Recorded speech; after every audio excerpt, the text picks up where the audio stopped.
guys, this is Ate G, and for today's video, ipapakita ko sa inyo yung live transfer from coins.ph to a bank transfer since may babayaran ako. So sabi niya, isend ko na lang yun sa kanyang BPI account. So open natin yung coins. So this is bank transfer ha.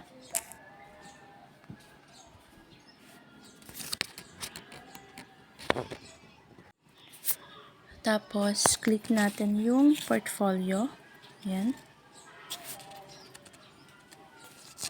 And since pesos na yung ating USDT, ang kiklik naman natin ay itong Philippine Peso. Yan. Click nyo lang yan. Tapos, click cash out.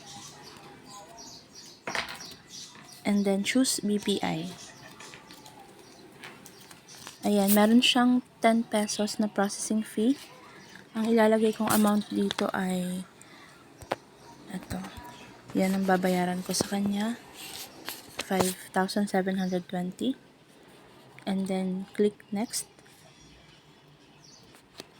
Ilalagay natin yung account name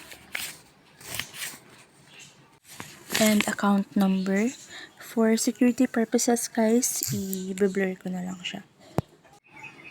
Ayan guys, kapag na-fill out nyo na yan, hit nyo lang tong next.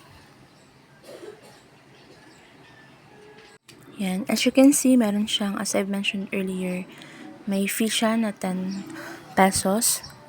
And just hit confirm.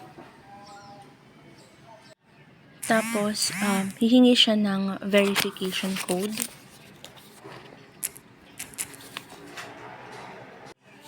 Enter nyo lang yung verification code na marireceive nyo sa phone number nyo, yung phone number na gamit nyo sa coins. And then, yan na yung lalabas. So, nakalagay dito, successful na yung transaction. Makikita nyo dito ulit yung account name and then account number. Tapos, yung phone number.